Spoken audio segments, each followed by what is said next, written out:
This is TLV1.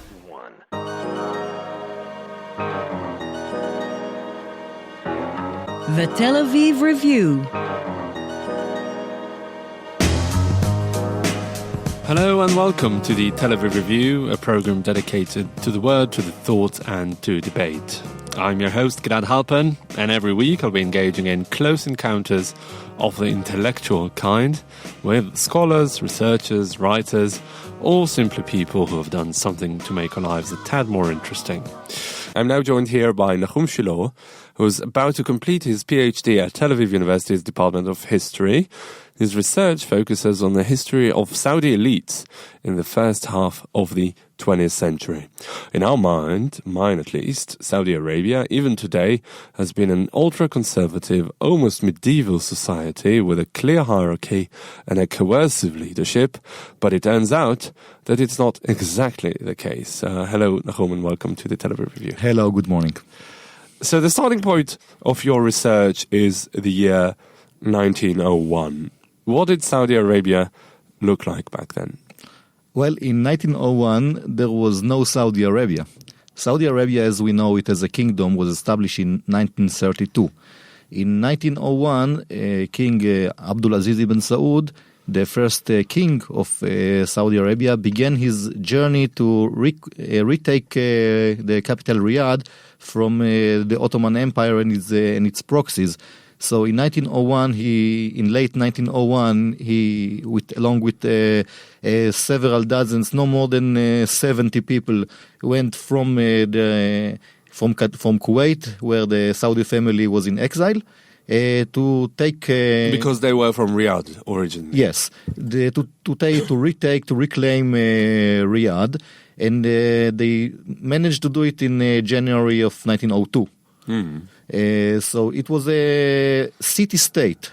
There was no Saudi Arabia. Saudi Arabia in its border that we know today was consolidated in these borders only in 1925. Right. After taking all the regions, the Eastern Province, the Hijaz, the Asir Province in the south, the northern provinces. So there were different provinces and different kingdoms that were under different rulers. Give us a quick overview of what was the situation before the reunification of Saudi Arabia under Ibn Saud's rule. Let's say on the turn of the 20th century, the Arabian Peninsula was ruled or managed by several either states or chiefdoms. Let's say the Eastern Province was under Ottoman direct rule. The Ottoman military presence and the civil administration in the Eastern Province. The Western Province, the Hijaz, where the holiest city of Islam are, Mecca and Medina, and also other cities like Jeddah and Taif, was also under Ottoman rule. And after, from 1916 to 1925, there was an independent kingdom which was the Hijazi Kingdom. Mm-hmm. This was ruled by the Sharif Hussein, who is the great-grandfather of King Abdullah of Jordan. Right, the Hashemites. The Hashemites, yes. The southern provinces were, let's say, in the southwestern province of Asir was also an independent chiefdom, which was ruled by a local ruler and influenced both by the Ottomans and the Hijazi. The northern provinces, including the Riyadh, they were under the control of the Rashidi dynasty, which was a proxy of the Ottoman Empire. And of course, the Rub al-Khali desert was no man's land. But after the dissolution of the Ottoman Empire, they were independent. Well, we have to make things in order. In 1913, a year before the World War I, while the Ottoman Empire was still existing, Ibn Saud and his forces, they took the Eastern Province. They conquered the Eastern Province, of course, because of the fact that the Ottomans were occupied with other wars, like in the Balkans, like in North Africa.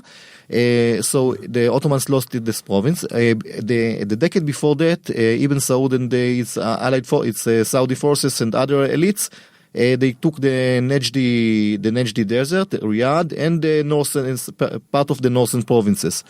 The Hijaz, as I said, it was when the Arab Revolt in 1916 broke out, the Ottomans lost it to the rival Arab forces, and the Kingdom of the Hijaz was established. Okay, well, what was the nature of the relationship of Ibn Saud, the father of the nation, with the local and regional leaders of the provinces that you just described? It was a rivalry, hostility. Let's say, if in order to understand it, we have to go back to the 18th and 19th century. In the 18th century, there was in the 18th and 19th century, there was two Saudi states, the first Saudi state and the second Saudi state, which existed each of these states existed for, let's say, 6 or 7 decades, and was from several reasons were disintegrated. In 1891, the rule of the Saudi family, or let's say the second Saudi state, was disintegrating, and they lost Riyadh to the Rashidis, to the Rashidi dynasty, which, as I said, was a proxy of the Ottoman Empire.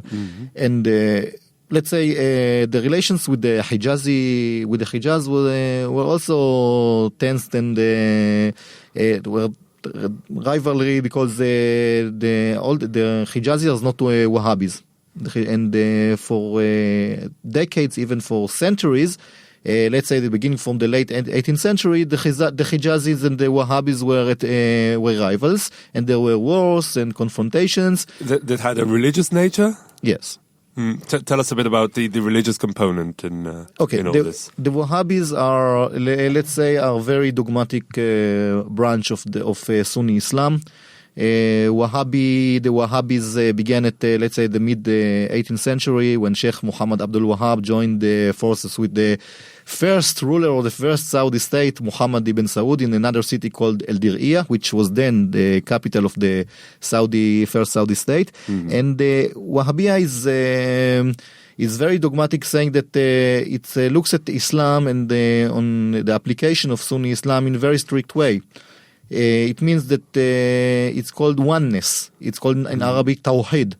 Tawhid means that you should worship only Allah and ask for help only from Allah, and you should, let's say, be very strict about religious ceremonies and religious behavior. And there is no leniency. There is no compromise. There is no Wahhabiyah is very strict, and everybody who violates the rules of this issue should be punished for infidelity, for, let's say, and was Ibn Saud the standard bearer of Wahhabism from the very early stages? Ibn Saud? Yeah. Ibn Saud, yes. But we have to make a distinction. Ibn Saud and the all Saudi families, there was, from the first days of the first Saudi state from the 18th century, there was an alliance, a political religious alliance between the Saud dynasty and between the religious elites led by Muhammad bin Abdul Wahhab from the mid-18th century and his descendants. And this formula of, let's say, in Arabic it's called ulama wa umara, was applied in first and second Saudi state as let's say a Swiss watch. Okay. Very, very accurate. Very, very accurate with several different characteristics between the first and second Saudi state, but there were mainly two elites: ruling elite led by the Saud dynasty, and religious elite led by the religious sheikhs, mainly from the Al al-Sheikh family. The Al al-Sheikh family are the descendants of Sheikh Muhammad bin Abdul Wahhab. For example, let's say in the Hijaz, there were other applications of Sunni Islam, but which were not Wahhabi. There were Maliki, Shafi'i, Ibn Hanafi schools which were applied. So when I'm just trying to move forward here for a second, maybe jump forward. So the history of the elites, the different locuses around the the Saudi government during the phases of its formation that you focus your research on. Tell us a bit about that, about the fact that they, about the plurality of the elites and their relationship with the central government. Okay. But either the political one of Ibn Saud or the religious one, or both. Okay. In my PhD dissertation, I challenged the perception of two elites, religious and ruling elite. After studying the material thoroughly, and I noticed that other elites existed, and there was, let's say, the Saudi state was evolving not as a tango dance between only two elites, but as a mosaic of many elites.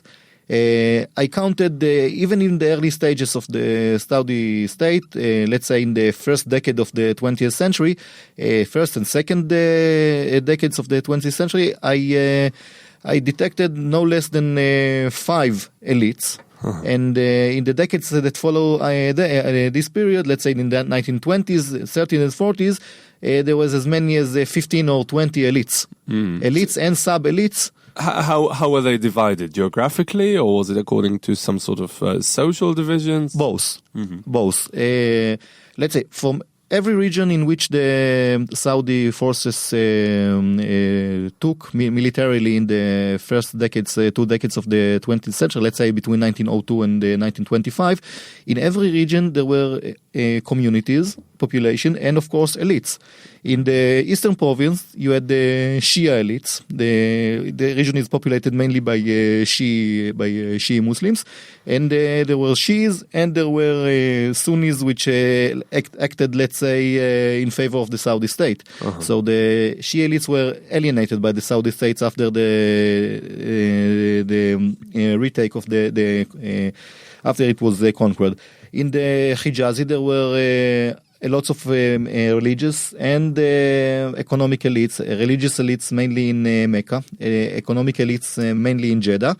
And in the other provinces, in every province that the Saudis entered militarily and took it by force, there were elites. So there were leaders, there were community. And what did they do? Did they take them under their control? Did they find them and eliminated them? Did they deport them? Did they force them out? I mean, I'm particularly interested in the Shiite component here because we all know today about the great rivalry between the Sunnis and the Shiites in the Arab world. And of course, this Sunni camp is led by Saudi Arabia. So was it as present back in, 100 years ago? Yes. In 1913, 102 years ago, when the Saudis conquered the eastern province, they alienated the Shia elites. Let's say the golden age of the Shia elites ended when the Ottoman Empire vanished. When the Ottoman Empire was kicked out of this province by the Saudis. Yeah. Let's say the Shia elites suffered from the Saudi occupation because they were considered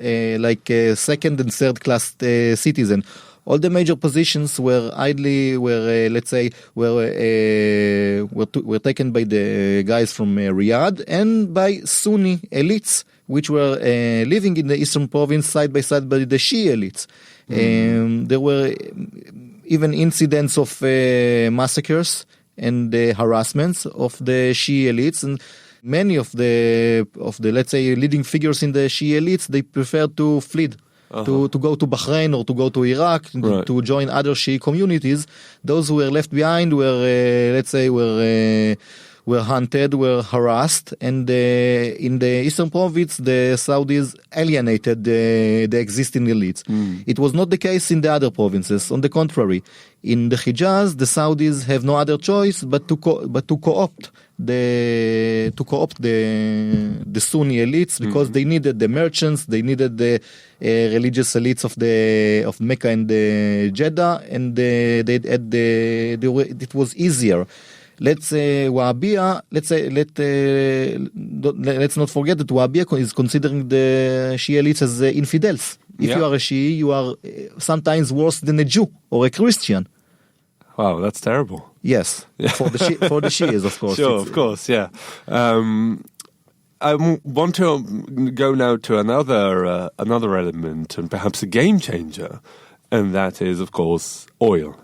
So when it was discovered and became one of the major exports of the Young Kingdom, and it had really far-reaching ramifications. Yes. How did this change the state of affairs that Ibn Saud labored to achieve in his conquests? Well, first of all, for the first time, oil made the Saudi family powerful and rich. Before oil was discovered, let's not forget that oil was discovered in Saudi Arabia. In let's say the first barrel of oil was produced in Saudi Arabia no sooner than 1938. Only in 1938. Before that, the kingdom had to import oil from other sources. That's funny. Yes, that's funny, considering that Saudi Arabia is the second largest producer in the world today. Yeah. It was bypassed by the United States, by the way. Oh, yeah? Yes, in 2014. Oh, okay. Yes. So oil made the Saudi ruling family much more powerful and much more affluent. Let's say if until the late 1930s, the Saudi families was very dependent on other elites, let's say the merchants elite of the Hijaz. Now the game was changed. Yeah. The Saudi family gained power. They built palaces. They were in control on all oil revenues, which entered the states, and they joined alliances. So, did it contribute to the centralization of power in Saudi Arabia to the extent that it was a real game changer? Yes, very much so. Because up until then, the dependency of the Saudi ruling elite caused this elite to make concessions to other elites. Let's say for the merchants of the Hijaz and to other elites, to the religious elites. Once the oil revenues entered Saudi Arabia, the ruling family could apply more efficiently the divide and rule game, and to create let's say a patron-client network in which the Saudi ruling elite, let's say when I am referring to ruling elite, it's not only Ibn Saud, it's the Ibn Saud, his sons, his cousins, all the ruling, let's say the ruling elite.